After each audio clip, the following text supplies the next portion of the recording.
사도신경으로 신앙을 고백하겠습니다. 나는 전능하신 아버지 하나님 천지의 창조주를 믿습니다. 나는 그의 유일하신 아들 우리 주 예수 그리스도를 믿습니다.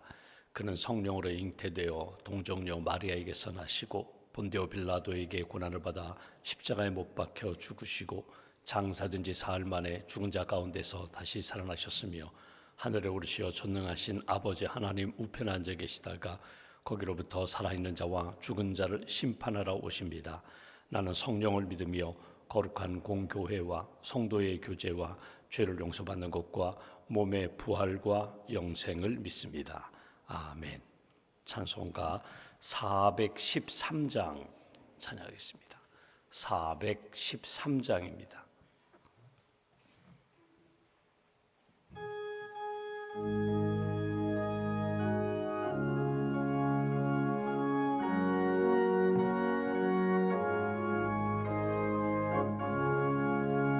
내 평생에 가는 길 순탄하여 늘 천전한 강 같든지 큰 풍파로 무섭고 어렵든지 나의 영혼은 늘 편하다. 내 영혼 평안해. 내 영혼 평안해. 저 마귀는 우리를 삼키려고 입 벌리고 달려와도 주 예수는 우리의 대장되니 끝내 싸워서 이기리라. 내 영혼 평안해. 내 영혼 평안해. 내 지은 죄 주홍빛 같더라도 주 예수께 달래면 그 십자가 피로써 다시 스사 흰 눈보다 더 정하리라. 내 영혼 평안해. 내 영혼 평안해. 저 공중에 구름이 일어나며 큰 나팔이 울릴 때에 주 오셔서 세상을 심판해도 나의 영혼은 겁없으리.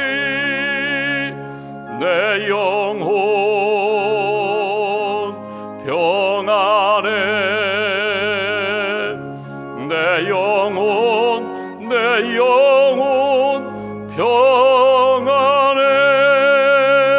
평안해. 기도하겠습니다. 살아계신 하나님, 우리를 사랑하시는 하나님, 어둠 속에서 빛을 보여주시고 빛을 보게 해주심을 감사합니다.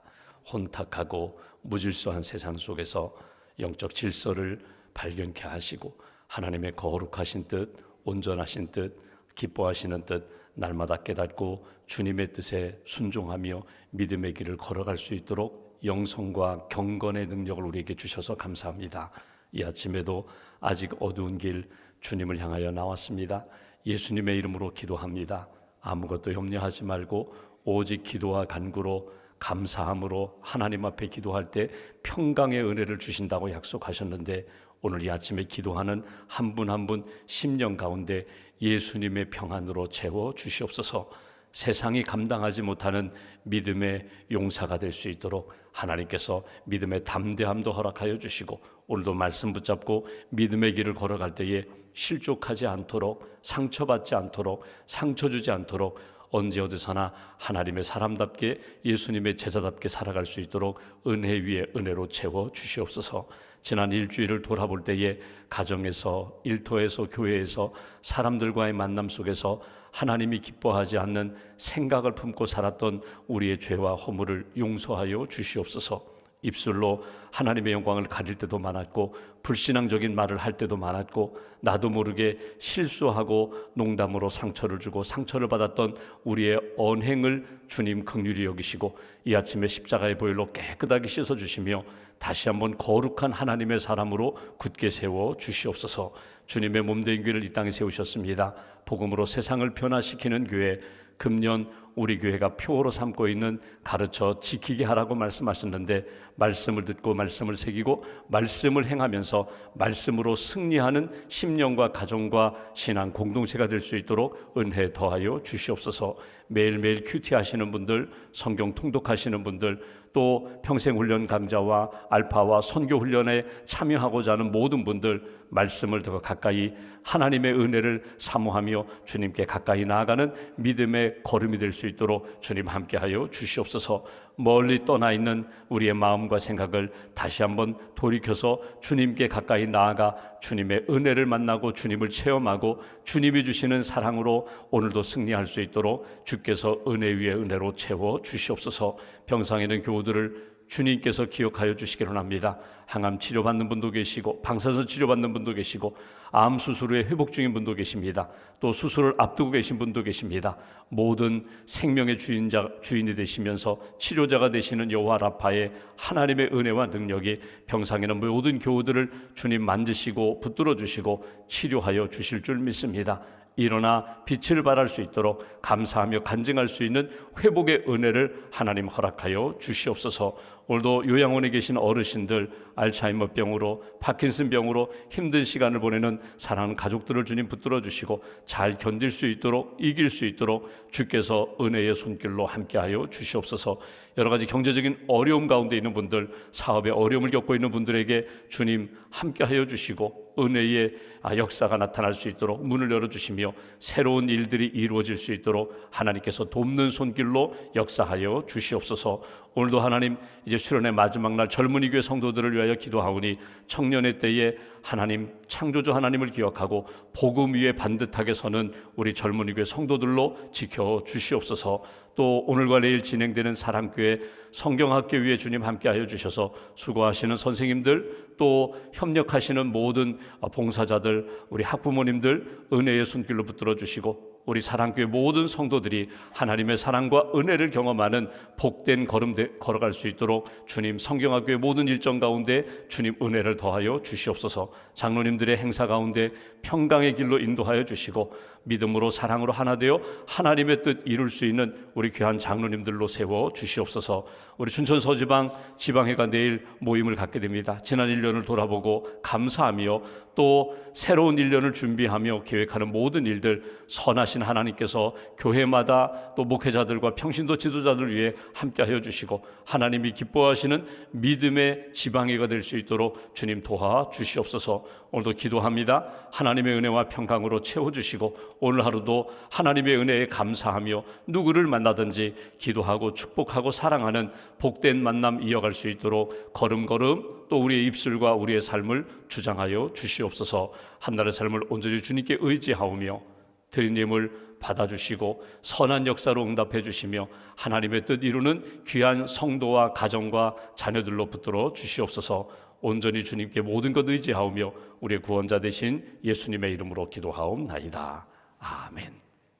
오늘 말씀은 데살로니가 후서 3장 13절부터 18절까지 말씀 보겠습니다. 데살로니가 후서 3장 13절부터 18절입니다. 함께 봉독하겠습니다. 형제들아, 너희는 선을 행하다가 낙심하지 말라. 누가 이 편지에 한 우리말을 순종하지 아니하거든 그 사람을 지목하여 사귀지 말고 그로 하여금 부끄럽게 하라. 그러나 원수와 같이 생각하지 말고 형제같이 권면하라. 평강의 주께서 친히 때마다 일마다 너희에게 평강을 주시고 주께서 너희 모든 사람과 함께 하시기를 원하노라. 나 바울은 친필로 문안하노니 이는 편지마다 표시로서 이렇게 쓰노라. 우리 주 예수 그리스도의 은혜가 너희 무리에게 있을지어다. 아멘. 주님의 은혜와 평안이 여러분과 함께 하시기를 기원합니다. 우리가 데살로니가 전서, 데살로니가 후서 말씀을 우리가 읽고 이제 오늘 마무리하게 됩니다. 예수님이 부활 승천하신 이후에 예수님이 약속하신 내용이 있습니다. 내가 몇 날이 못되어 성령을 부어주리라. 몇 날이 못되어 내가 다시 오리라. 그리고 시간이 지납니다. 한 20여 년 정도의 시간이 지납니다. 그때 사도 바울이 다메섹에서 예수님을 만나게 되고 이방 땅에 가서 복음을 열심히 전합니다. 복음을 전하고 그 교회가 세워진 다음에 바울이 일일이 찾아가서 위로하고 권면하고 양육하고 또다시 복음을 전하는 일이 점점 확대가 되면서 다 돌아볼 수가 없어서 바울이 선택한 방법이 편지를 쓰는 것입니다. 당시는 물론 이제 개인적인 서신도 있고 공문서도 있는데 사도 바울이 하나님이 주신 지혜 가운데 당시 교회를 향하여 편지를 쓴 것이 우리가 알고 있는 성경 속에 들어있는 바울 서신인데 제일 먼저 쓴 편지가 데살로니가 전서입니다. 그리고 그 이후에 나중에 시간이 지나서 복음서, 마가복음이 쓰여지고 요한복음이 쓰여지고 복음서가 쓰여진 것입니다. 그러니까 예수님의 복음이 복음서로 이렇게 성도들에게 읽혀지기 전에는 무엇을 초대교회 성도들이 읽었는가 하면 바울의 서신을 읽었습니다. 또 요한의 서신을 읽었습니다. 그러니까 편지를 받아 읽으면서 바울이 직접 와서 권면하고 또 기도해주고 또 복음을 전하지는 못하지만 편지를 읽으면서 바울 선생님이 사도 바울이 여기에 와서 우리에게 전하는 설교를 듣는 것처럼 우리를 위하여 기도하는 것처럼 그렇게 바울을 통하여 주님의 은혜를 붙들었다는 것입니다. 그런 의미로 볼 때 오늘 우리가 바울이 데살로니가 교회 또는 갈라디아 교회 또는 고린도 교회에 보낸 편지라고 우리가 그 배경을 이해하고 상황을 이해하지만 오늘 내게 주시는 우리 공동체, 가정이든 교회든 일터든 우리 공동체에게 주시는 하나님의 마음, 말씀으로 읽을 때 은혜가 된다는 것입니다. 데살로니가전서를 쭉 보면서 여러분 데살로니가 교회는 좀 특별한 교회거든요. 그러니까 바울이 우리가 아는 것처럼 유럽에 건너가서 빌립보에서 복음을 전해요. 빌립보에 교회가 세워집니다. 그런데 핍박이 있자 빌립보를 떠나서 들어간 도시가 어딘가 하면 데살로니가거든요. 데살로니가에서 복음을 전하니까 그 안식일에 회당에서 복음을 전하니까 유대인들 중에 예수님을 믿는 사람이 생겨요. 특별히 귀족, 귀부인들이 예수님을 믿게 되는 거예요. 그러니까 반대로 유대인들이 핍박합니다. 그래서 어디로 떠난가 하면 그가 베레라는 도시로 떠나게 돼요. 베레아라는 도시는 굉장히 신사적인 도시라 그랬거든요. 굉장히 이성적인 도시였고 사람들이 복음을 잘 받아들이는데 이 데살로니가 교회에서 핍박하던 사람들이 어디까지 쫓아오는가 하면 베레아까지 쫓아와서 바울을 죽이려고 바울을 없애려고 하는 그런 핍박이 일어났다는 거예요. 그래서 그 다음에 또 난 도시가 어딘가 하면 아테네로 옮겨가게 되는 것을 본 것입니다. 그러니까 아쉬움이 많아요. 바울의 입장에서는 내가 조금 더 머물면서 양육했어야 되는데 기도하며 권면했어야 되는데 미안함도 있고 나중에 소식을 들어보니까 다른 교회에 비해서 짧은 시간 머물렀는데 교회는 아름답게 성장했다는 거예요. 데살로니가 교회가 우리가 이미 본 것처럼 믿음의 역사, 사랑의 수고, 소망의 인내가 넘치는 교회였다.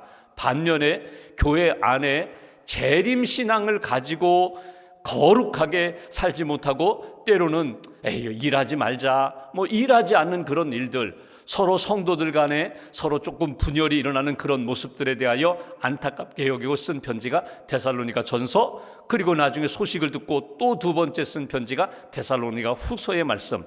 그러니까 여러분 성경을 보시면 전서 후서로 돼 있는 것이 몇 권 있거든요. 고린도 전서 후서라든가 데살로니가 전서 후서라든가. 그 얘기 뭐냐면 한 번 편지를 보낸 다음에 소식을 들어보고 보완 보충하기 위하여 또 쓴 편지예요.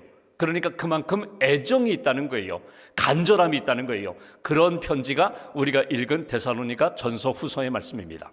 오늘 마지막 마무리하면서 마지막 권면하는 말씀이 오늘 이 아침에 우리가 다시 한번 이 바울의 서신을 통하여 내가 다시 한번 붙잡아야 할 하나님이 주시는 마음이다.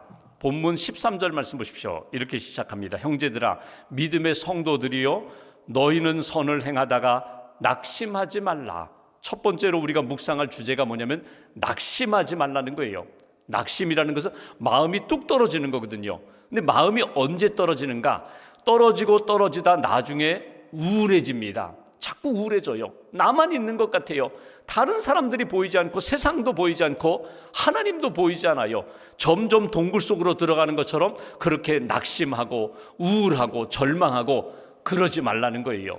여러분, 신앙생활하다가 언제 내가 낙심하는가 한번 스스로 잘 돌아보세요. 내가 누구 때문에 무엇 때문에 낙심하게 되는가? 여러분, 신앙생활하다가 만나서 기쁨으로 교제하고 열심히 봉사하고 기도하고 하나님 앞에서 이렇게 헌신하다가 언제 내가 낙심하는가? 대부분의 사람들이 어디에서 무엇 때문에 낙심하는가 하면 사람들 때문에 낙심할 때가 많아요. 내가 믿었는데, 내가 모든 것 주었는데, 내가 그렇게 사랑했는데 저 사람이 나에게 그럴 수가 있어?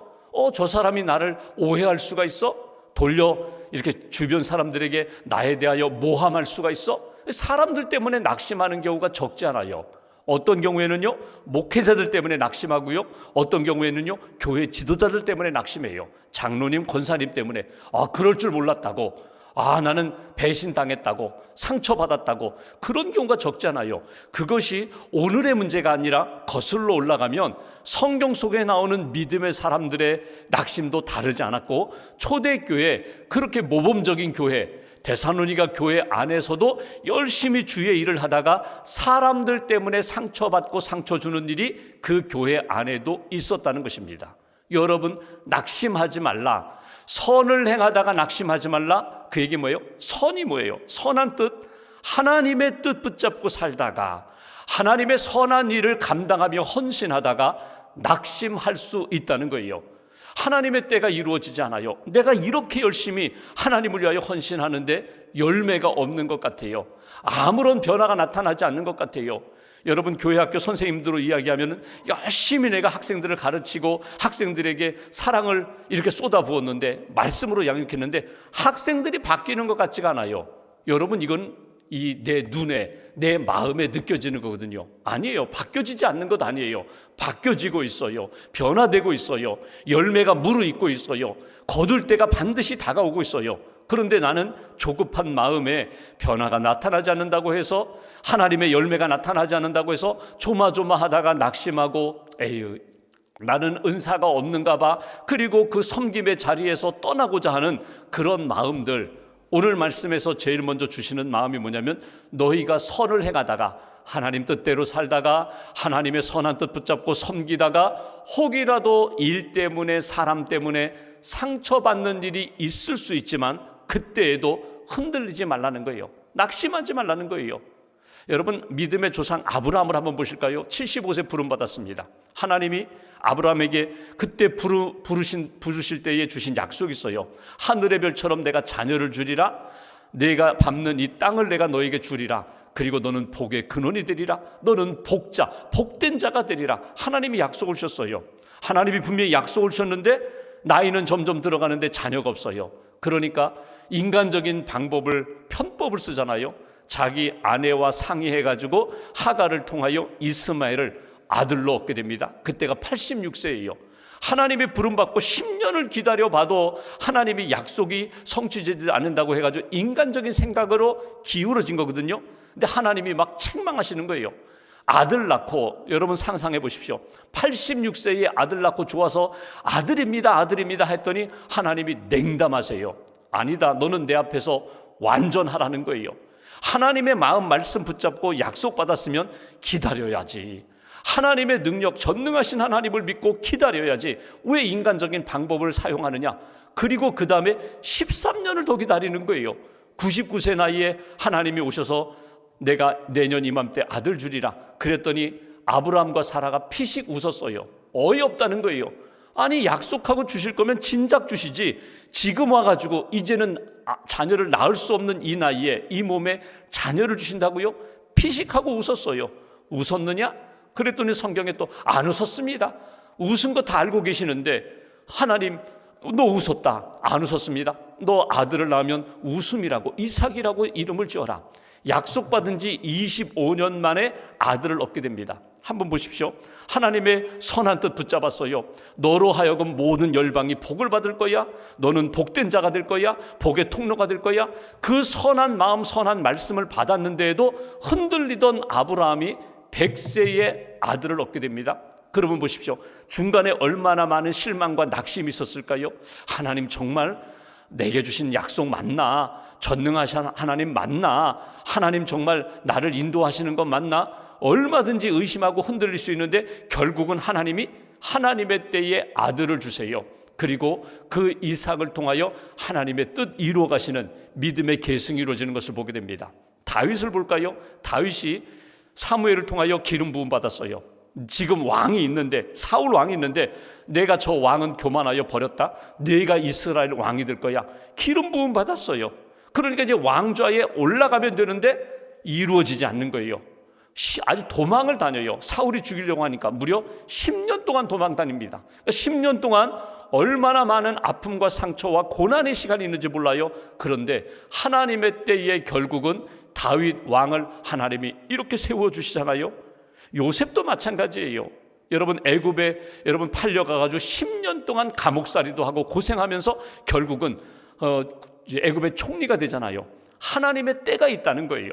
낙심하지 말라. 우리가 잘 알고 있는 갈라디아서 6장 9절 말씀, 우리가 선을 행하되 낙심하지 말지니 피곤하지 아니하면 때가 이름에 거두리라. 하나님의 때가 있다. 하나님의 과정이 있다. 하나님의 방법이 있다. 오늘 여러분, 우리가 선을 행하다가 하나님의 마음 말씀 붙잡았어요. 하나님이 이루실 거야. 기다리고 또 기다렸는데 이루어지지 않는다고 해서 낙심하지 말라. 데살로니가 교회로 이야기하면요, 재림의 주님이 오신다고 했는데 안 오신다고 해서 낙심하지 말아라.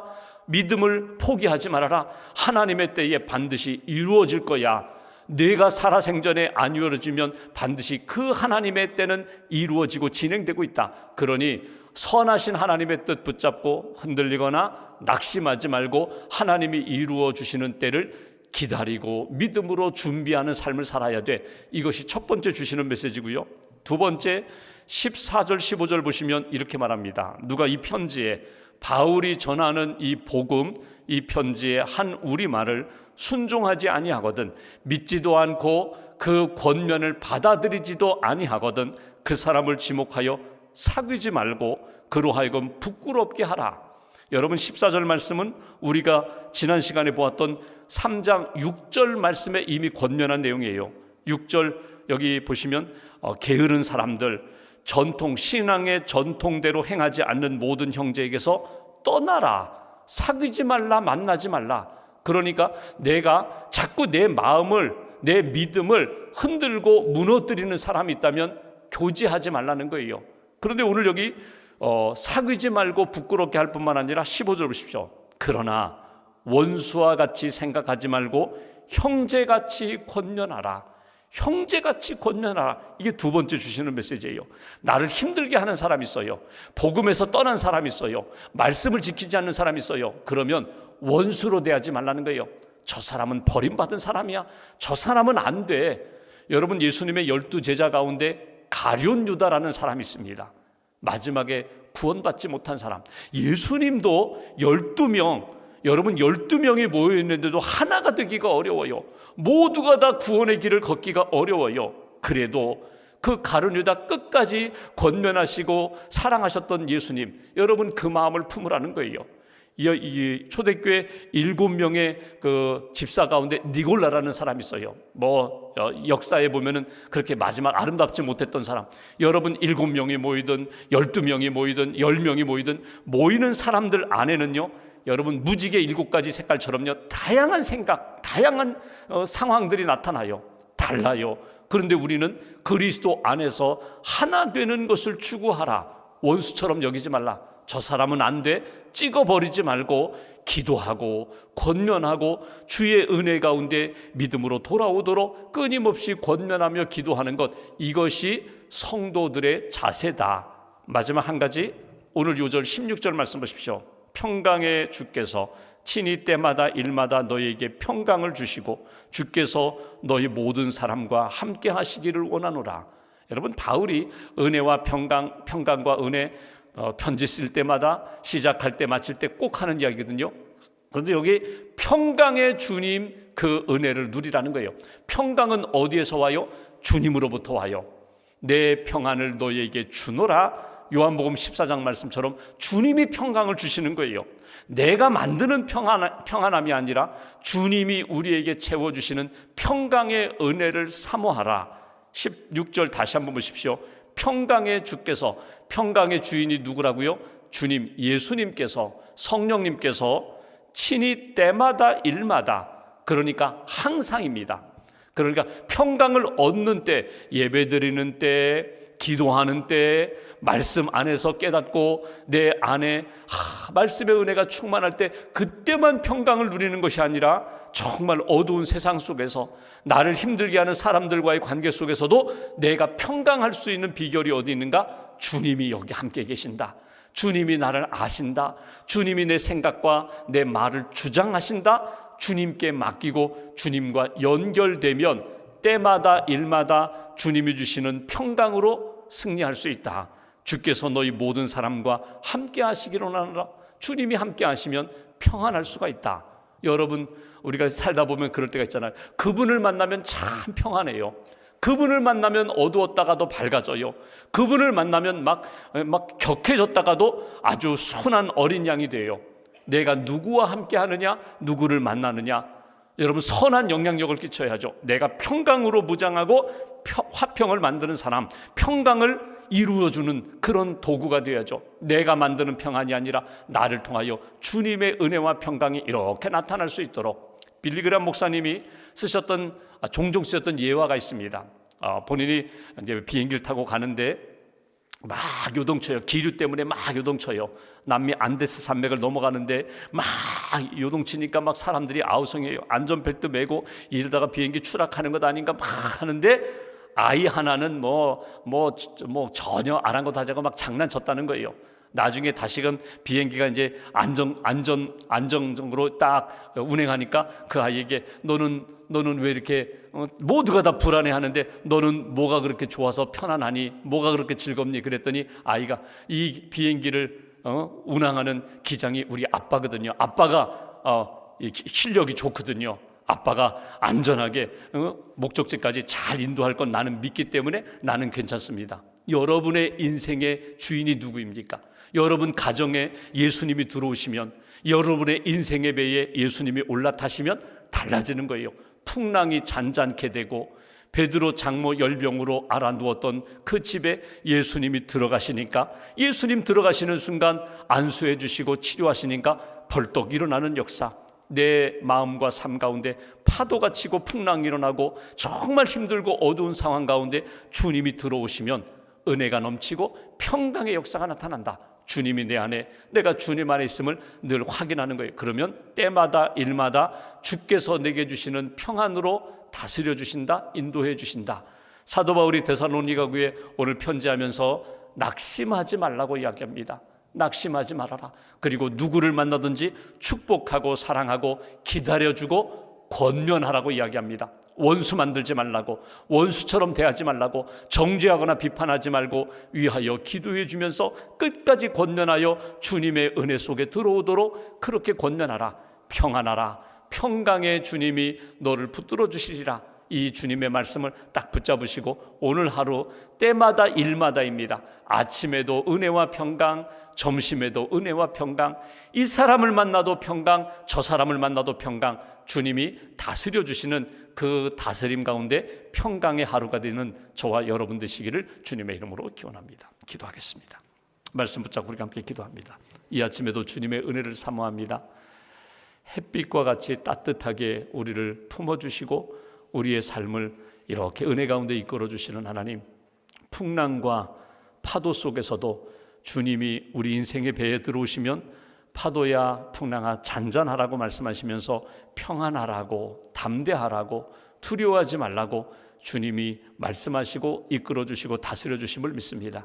이 아침에도 데살로니가 후서를 마무리하면서 우리 마음 가운데 주님의 때를 기다릴 수 있는 믿음, 낙심하지 아니하고 우울하지 아니하고 주님이 내 안에 계심을 다시 한번 고백하며 믿음의 대장부가 되게 해달라고, 누구를 만나든지 축복하고 사랑하고 원수로 여기지 않고 기도하고 권면하는 하나님의 사람, 평강의 주님이 다스려 주셔서 평강의 하루가 되게 해달라고, 평강의 여생이 되게 해달라고 말씀 붙잡고 함께 기도하겠습니다.